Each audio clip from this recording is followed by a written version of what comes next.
Roast press நேயர்களுக்கு அன்பு வணக்கம். நிகழ்ச்சிக்குள்ள போறதுக்கு முன்னாடி லைக், ஷேர், சப்ஸ்கிரைப் பண்ணுங்க. வாங்க நிகழ்ச்சிக்குள்ள போலாம்.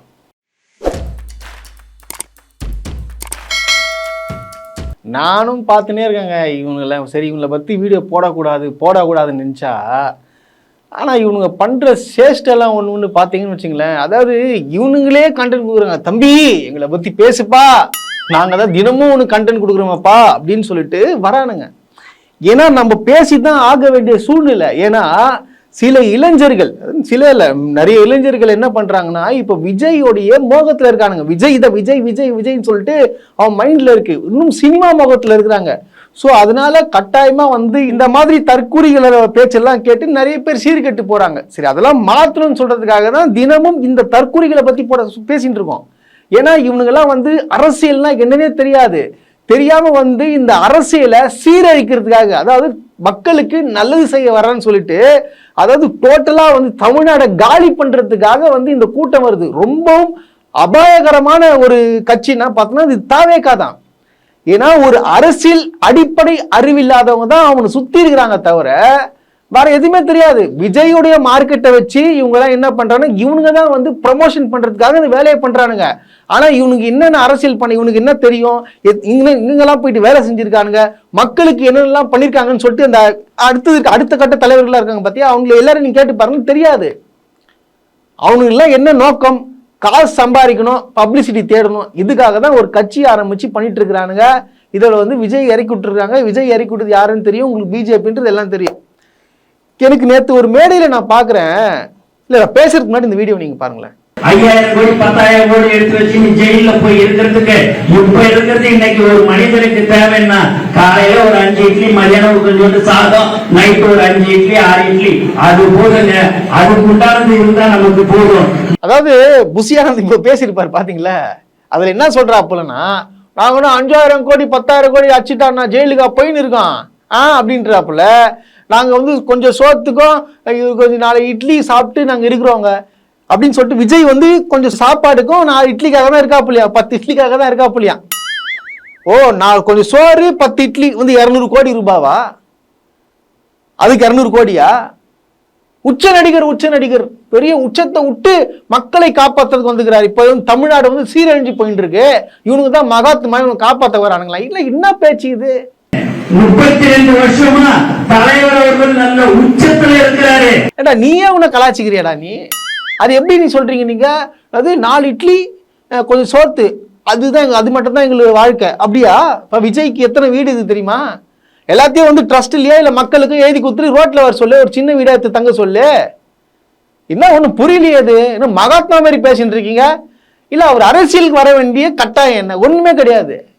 சும்மா இவனுங்களாம் ஒரு பில்டப்பை விட்டுக்கின்னு அவர் இது பண்ணாரு அது பண்ணாரு, ஒரு டேஷம் புடுங்கல. இது வரைக்கும் விஜய் என்னென்ன பண்ணிருக்காரு, இது வரைக்கும் என்னென்ன நேரடியாக பண்ணிருக்கான்னு கேட்டு பாருங்களேன். சும்மா சொல்றானுங்க, அவங்க ஒரு 10 பேருக்கு பிரைஸ் கொடுத்தாரு, ஒரு 20 பேருக்கு பிரைஸ் கொடுத்தாரு.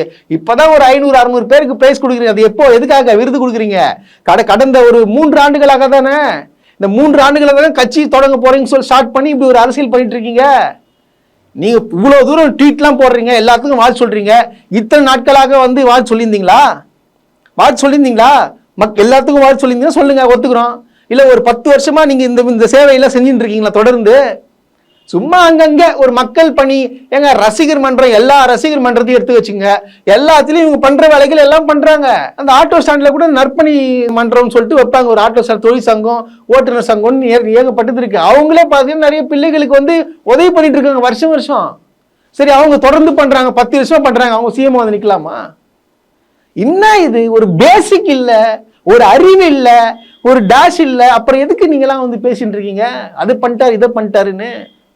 இப்போ இந்த வேல்முருகன் அவர் பேசின இஷ்யூ தூக்கின்னு வராங்க. வேற அரசியல் பண்றதுக்கு வேற எதுவுமே இல்லை. அதுக்காக இந்த தற்கூரி பையன் ஒருத்தர் இருக்கிறான், பட்டிமன்ற பேச்சாளரு. இது என்ன இந்த பேசிக்கிறது வீடியோ கேளுங்களேன். அறிவாலயத்தின் வாசல்ல தன் தன்மானத்தை அடகு வைத்து விழுந்தே விட்டானாயா என்று சொல்ற மாதிரி இன்னைக்கு அறிவாலயத்தினுடைய ஒரு கூவலாக, ஏவலாக மாறி கூவி இருக்கிறாரு திரு வேல்முருகன். இப்ப கேட்டீங்களா, இவர் என்ன சொல்றாருன்னா, வேல்முருகன் அவர்கள் அறிவாலயம் வாசல்ல கூவுறாராம், அது ஏவலா இருக்காராம். நீ யாருக்கு இப்ப ஏவலா இருக்க? விஜய்க்கு தானே ஏவலா இருக்க. பனையூர் கேட்ல வாட்ச்மேன் தானே போய் நிக்கிற. ஆனா நீலாம் யாரு? நீ உன்னோட ப்ரீவியஸ் ரெக்கார்டு எடுத்து பார்த்தியா இல்லையா? நீ திமுகவுக்கு வந்து எத்தனை வாட்டி கூவிக்கிறன்னு தெரியுமா உனக்கு? ஞாபகம் இருக்கா இல்ல மறந்துட்டியா? நீலாம் எப்படி பேசுற? இதுல வர ஞானமா அவர் என்ன பேசினாரு தெளிவா சொல்லியிருக்காரு. எதுக்கு இந்த மாதிரி ஆட்கள் எல்லாம் நம்புறீங்க?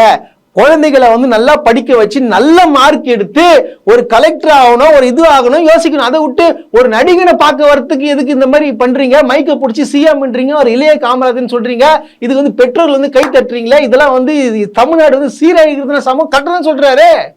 ஒரு நடிகனுக்கு எதுக்குங்க இவ்வளவு தூரம்?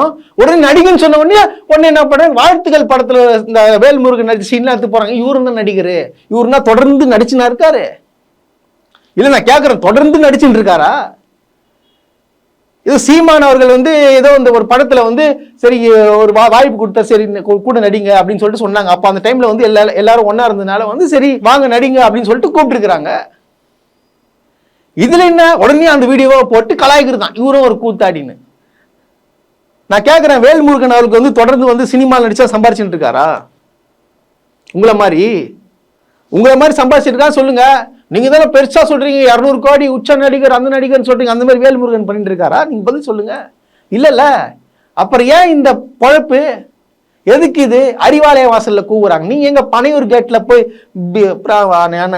அசிங்கமா பேச வரோம், அதான் இந்த மாதிரிலாம் நாங்க பேச மாட்டோம். இல்ல சொல்றேன், நீ வந்து ஒரு படிச்சிருக்க தானே, படிப்பு கொஞ்சம் மூளை இருக்குல்ல. உன்னத ராஜ்மோகன் அவர்களே, உங்களுக்கு வந்து மூளை இருக்குல்ல, இருக்கா இல்லையா? இல்லாத மாதிரி தான் பேசிட்டு இருக்கீங்க நீங்க. உங்களை திருப்பி கேள்வி கேட்கலாமா?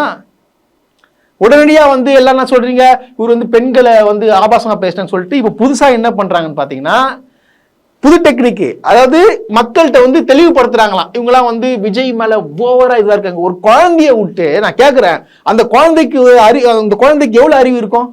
அந்த குழந்தைய பேச வச்சு ஒரு வீடியோ ஒண்ணு போடுறாங்க, இதை பாருங்களேன். இப்போ ரீசெண்டா வேல்முருகன் ஒருத்தர் உங்க தளபதி கல்வி விருது கொடுத்தத பத்தி பேசியிருக்காரு தெரியுமா? அவர் என்ன சொல்லியிருக்காரு? ஆனா அவரு யூஸ் பண்ணிருக்க வார்த்தையெல்லாம் காது கொடுத்து கூட கேட்க முடியல. எப்படி ஒரு கட்சி தலைவர், ஒரு சட்டமன்ற உறுப்பினர், ஒரு பொது வெளியே இவ்வளவு ஆபாசமா பேச முடியும்? இந்த வீடியோ பாத்தீங்களா? அந்த குழந்தைக்கு விஜய் சொன்ன உடனே அந்த வார்த்தைகள்லாம் புரிஞ்சு அந்த குழந்தையே டென்ஷன் ஆயிட்டு திட்டுதான். ஏடா நீங்க வீட்டுக்குள்ள உட்காந்து அந்த குழந்தைய பேச வச்சு வீடியோ எடுக்கிறீங்க. இந்த குழந்தைய கூட விடுங்க, இந்த பக்கத்து வீட்டை லேடிஸ் எல்லாம் கூப்பிட்டு என்ன சொல்றாங்கன்னா, கிழிக்கா நீ கிழிக்கா அவனை பூச்சி கிழிக்கான்னு சொல்லிட்டு இவங்க பேச வைக்கிறானுங்க. வச்ச உடனே அவங்க என்ன பண்றாங்க, எடுத்த உடனே அசிங்கமான வார்த்தையை சொல்றாங்க. அந்த ஒரு லேடி ஒன்று பேசுறாங்க, அந்த வீடியோ நீங்க பாருங்க, கன்றாவியா இருக்கு. எப்படிடா சொல்லுவ? நீ எந்த நாட்டுலடா பிறந்த? நீ ஒரு குழந்தைய போய் இப்படி பண்றாருன்னு சொல்லிக்கிறேன். எந்த குழந்தையடா பண்ணாரு? பெண்களுக்காக அவர் முதல்ல எடுத்த கொடுத்தவருடா. அவரு சிங்கப்பெண்ணு இருக்க கொடுத்தவருடா, பட்டமே கொடுத்தவருடா. நீ எங்கடா இருக்கிற சொல்லுடா, இப்ப நாங்க வரோம் உன்ன. ஏ வேல்முருகன் நாய, எங்க அண்ணன் தளபதியை பத்தி பேசுறதுக்கு நீ யாரா? புறம்போக்கு நாதாரி. படிப்பு கோசம் ஹெல்ப் பண்ணா அது உங்களுக்கு குத்தமாடா? எவன்டா பண்றீங்க படிப்பு கோசம்? அங்க அதை கட்டலாமா, இங்க இதை கட்டலாமா, அங்க அதை கடக்கலாமா தாண்டா போறீங்க சொன்னாங்களா?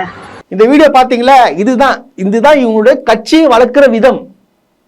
இதெல்லாம் வந்து எப்படி இதெல்லாம் எல்லாரும் இது மட்டும் இல்லைங்க, ஏகப்பட்ட பேரை வந்து இவங்க என்ன பண்றாங்க, தொகுதி வாரியா வந்து இந்த மாதிரி ஒரு தொகுதிக்கு ஒரு 10 பேரை அசிங்கமா திட்டுறதுக்கு தேர்ந்தெடுத்து அசிங்கமா திட்டு வைக்கிறாங்களாம். இவங்களுக்கு பண்ற அரசியல் இதுதான் வந்து அரசியல் பண்றாங்க. வேற எதுவுமே தெரியாதுங்க உங்களுக்கு. பொதுமக்களாகி நீங்க வந்து உஷாரா இருக்கணும். இவனுங்கெல்லாம் எப்பாற்பட்ட ஒரு கேடுகட்டன்னு சொல்லிட்டு தெரியணும். அதெல்லாம் வேல்முருகன் சொன்ன விதம் 100% கரெக்ட். ஒரு தப்பாவே பேசல. எப்படிங்க அது? ஒரு நல்ல ஒரு படிச்சு ஒரு வளர்ந்துட்டு நான் விஜயை பாக்குறதுக்காக தான் படிச்சேன்னு சொல்ல வைக்கிறாங்க, அப்பா அம்மா கை தட்டுறாங்கன்னா இது எந்த மாதிரி ஒரு முட்டாள் தானோ? இது மூடர் கூடத்துல இருக்கீங்க நீங்க. சினிமா தான் வாழ்க்கை இல்லைங்க. அவன் சினிமா நடிக்க ஒண்ணுமே பண்ணல. இது புரியுதா இல்லையா? 1008 பேர் பண்ணிட்டு இருக்கான், எல்லா மாவட்டத்திலும் இருக்கான், நல சங்கம் வச்சு பண்றான், ஏகப்பட்ட பவுண்டேஷன் வச்சு நடத்துறாங்க. இவனுங்க கிரியேட் பண்ற இஷ்யூ பாத்தீங்கன்னா பெண்களை வச்சு கிரியேட் பண்றானுங்க. அதான் உண்மை. ஒருத்தர் தப்பு பண்ணியிருந்தானா மறைக்கிறதுக்கு தான் மறைச்சிட்டு இல்ல இது வந்து தெரியாம நான் பேசிட்டேன்னு சொல்லிட்டு மன்னிப்பு கேட்டு போவாங்க. ஆனா இவர் வந்து தெளிவா சொல்லியிருக்காரு, நான் அப்படி பேசவே இல்லை. விஜய் அவர்களை வந்து நான் ஒன்னே ஒன்னு கேட்டுக்கிறேன், வாங்க என் கூட பேசுங்க, வாங்க மேடையில உட்காந்து பேசலாமா, இல்ல எங்க இதை பத்தி விவாதிக்கலாம் அப்படின்னு சொல்லிட்டு கூப்பிடுறாரு. தைரியமா கூப்பிடுறாரு. வர சொல்லுங்க அவங்க விஜய, இல்லைன்னா வந்து விஜயோடைய 2ஆம் கட்டம் தலைவரை வர சொல்லுங்க, வந்து அவர்கிட்ட பேச சொல்லுங்க. இதான உண்மை. நீங்க பாட்டுன்னு இஷ்டத்துக்கு வந்து எதனா ஒண்ணு கிளப்பி விட்டு, இதெல்லாம் என்ன ஒரு சீப்பான வேலை தெரியுமா அது? அதுக்கப்புறம் அவனை ஒன்று கேட்கிறேன், அவர் வந்து திட்டந்து பார்த்தீங்கன்னா அந்த பேரண்ட்ஸ்லயும் இந்த மாணவ செல்வங்களும் ஏன்னா நல்லா படிச்சு ஏமா இந்த மாதிரி இருக்கிறீங்க அப்படின்னு சொல்லிட்டு கேட்கிறாரு. இதுல வந்து எந்த ஒரு ஆபாசமும் அவர் பேசவே இல்லை. ஆனா அவர் விஜய்க்கு மரியாதைக்குரிய சகோதரர் விஜய்ன்னு சொல்லிட்டு இந்த மாதிரி வார்த்தைகள்லாம் சொல்றாரு. கட்சி தொடங்கினப்ப இவர் தான் முதலாவது ஆளா வந்து விஜய்க்கு வாழ் சொன்னவரை இவர் தான், இதான உண்மை. ஆனா இவங்க என்ன பண்றாங்க, விஜயோட ரசிகர்கள் அதாவது இவங்க எல்லாம் வச்சு என்ன பண்றாங்கன்னா அந்த தொகுதியில் அந்த டிவிகே கட்சியில் இருக்கிற என்ன பண்றாங்கன்னா அசிங்கமா திட்ட வைக்கிறாங்க. இவர் வந்து விஜய் எதனா அசிங்கமா திட்டினாரா? அப்புறம் நீங்க மட்டும் ஏன் அசிங்கமா திட்டின்னு இருக்கீங்க? இதெல்லாம் புரிஞ்சுக்கணும். இவனுங்கெல்லாம் வந்து ரொம்ப டேஞ்சரான ஆளுங்க. நான் ஒரே ஒரு கொஸ்டின் மட்டும் கேட்கிறேன். விஜய் இப்போ வரைக்கும் எத்தனை பசங்களை தன்னுடைய சொந்த செலவுல படிக்க வச்சிருக்காருன்னு சொல்லுங்க பாக்க. ரெக்கார்டு எடுத்து காட்ட சொல்லுங்க பார்க்கலாம். சூர்யா எடுத்துவங்க, ஏகப்பட்ட நடிகர்களுங்க. ஏன் இப்ப இந்த வேல்முருகனே கிட்டத்தட்ட வந்து அவர் 10 வருஷமா வந்து இதை ஃபவுண்டேஷன் நடத்தி பசங்களை எல்லாம் சொந்த செல்ல படிக்க வச்சுட்டு இருக்காராம் காலேஜ்ல எல்லாம். விஜய் அந்த மாதிரி எடுத்து காட்ட சொல்லுங்க. விஜய் என்ன பண்ணாருன்னு சொல்லிட்டு வருஷத்துக்கு ஒரு வாட்டி ஒரு 300 பேர் 400 பேர் கொடுக்கறதுலாம் வந்து எப்படி இது நம்பினி இதுக்காக அவர் இளைய காமராஜன்னு சொல்றீங்களா? இது பண்ணா போதுமா? அவர் நாட்டை காப்பாத்திடுவாரா? இல்ல கேளுங்க, ஒரு ஆதங்கத்துல நான் கேட்கிறேன். ஏன்னா இதெல்லாம் வந்து மக்கள் வந்து இந்த பேஸ்புக்ல சோசியல் மீடியால விஜய் தான் வரணும் விஜய் தான் வரணும்னு சொல்லிட்டு சொல்றாங்களே, அவங்களெல்லாம் திங்க் பண்ணி பார்க்கணும். தமிழ்நாடு இப்ப எந்த அளவுக்கு வளர்ந்துருக்கு, நம்ம எந்த அளவுக்கு வளர்ச்சியில இருக்கோம், இதெல்லாம் எப்படி வளர்ந்துச்சு? தமிழ்நாடு சரியா சீராமைக்கிறதுனால வந்துச்சா? என்னங்க இல்ல தமிழ்நாட்டுல எல்லாமே இருக்கு. எல்லாரும் வியந்து போறாங்க தமிழ்நாட்டை பார்த்து. சோ அந்த அளவுக்கு இருக்கு. சில தற்கூரி நாய்ங்க வந்து பண்ற ஒரு கேடு கட்ட வேலைகளால வந்து அவங்களும் தண்டனை உடனடியாக கொடுத்துட்டு தானே இருக்காங்க. அதை யாரை காப்பாத்தி விட்டாங்க? இதெல்லாம் சிந்திக்கணும். இவங்கெல்லாம் வந்து விஷப்பாம்பு. இவங்க கிட்ட எல்லாம் வந்து நம்பி நீங்க தமிழ்நாட்டை கொடுத்துட்டீங்கன்னா கண்டிப்பா சீரழிஞ்சிரும். உண்மையை ஓப்பனா சொல்றேன். விஜய் அவர்களுக்கு வந்து தன்னுடைய குடும்பத்தையே சரியா பார்க்க தெரியாதுங்க. அவருக்கு ஃபேமிலி கூட எங்க நடத்திட்டு இருக்காரா? இதெல்லாம் நீங்க சிந்திக்கணும். இல்ல சிந்திக்காம வந்து நீங்க இஷ்டத்துக்கு விஜய் என்ன காப்பாத்துவார், விஜய் என்ன படத்துல காப்பாத்துவாருங்க, நேர்ல காப்பாத்துவாரா? அவருக்கு நான் கேட்கிற எல்லாரும் திட்டுறீங்களே, இந்த ஆட்சி என்ன பண்ணுச்சு என்ன பண்ணுச்சு என்ன பண்ணுச்சு, எல்லாமே தாங்க பண்ணுச்சு. தமிழ்நாடை உருவாக்கியது திமுக தான். தமிழ்நாடை உருவாக்கியது மு கருணாநிதி அவர்கள் தான். வேற என்ன பண்றது?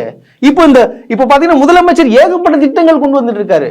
எல்லாரும் பாக்குறவங்களுக்கு கொண்டு வந்திருக்காரு. எல்லாரும் எல்லாம் உத்து நோக்குறாங்க. என்னடா அது தமிழ்நாடு இந்த அளவுக்கு வளர்ச்சியா இருக்கு அப்படின்னு சொல்றாங்க. உன்னை என்ன பண்ணணும் சொல்லுங்க? எதுக்காக விஜயை தேர்ந்தெடுக்கிறீங்க? விஜய் இது வரைக்கும் என்னெல்லாம் இறங்கி வேலை செஞ்சிருக்காரு. ஆனா ஒன்னும் தயவுசெய்து இந்த போராட்டம் பத்திலாம் பேசக்கூடாது. அதெல்லாம் டிராமா ஆக்டிங். இதெல்லாம் வந்து மகாமட்டமான ஆக்டிங். ஒரு வாட்டி ஒரு ரெண்டு வாட்டி போய் நின்று போய் பார்த்தாருன்னா அவரு பெருசா சாதனை பண்ணி கிருஷ்ண அர்த்தமா? நிறைய பேர் பண்ணிட்டு இருக்காங்க. உதவிகள் ஏகப்பட்ட பண்ணிருக்காங்க. அதுல விஜய் பண்ணது ஒரு டேஷ் கூட இல்ல. அதில் 0.5% கூட கிடையாது. இதான் உண்மை. தயவு செய்து சொல்றேன், இந்த மாதிரி தற்கூரி பசங்களை மட்டும் நம்பவே நம்பாதீங்க. நான் தொடர்ந்து பேசுவேன். இவங்களெல்லாம் நான் எதுக்காக இந்த அளவுக்கு நான் பேசுறேன்னா, நீங்க ஒரு நிமிஷம் சிந்திச்சு பார்க்கணும். இவங்க வந்து எப்பாற்பட்ட ஒரு கிரைம், அதாவது விஷப்பாம்புங்க இவங்கெல்லாம். நீங்க சிந்திக்கணும். எதுக்காக இந்த பையன் இப்படி பேசுறான், திமுக என்ன பண்ணுச்சு, திமுக என்ன சாதனை பண்ணுச்சுன்னு சொல்லிட்டு நீங்க பற்றி பாருங்க. தெரியும் உங்களுக்கு விஜய் என்ன பண்ணாரு, எதுக்கு நம்ம வந்து இவரு விருக்கு பதிலாக இவரை கொடுக்கணும் அப்படின்னு சொல்லிட்டு யோசிங்க. அதனால தயவு செய்து விஜய் என்ற ஒரு மாயையை நம்பி வந்து நீங்க ஏமாந்து போவாதீங்கன்றத ரோஸ்ட் பிரஸ் சார்பாக நான் கேட்டுக்கிறேன்.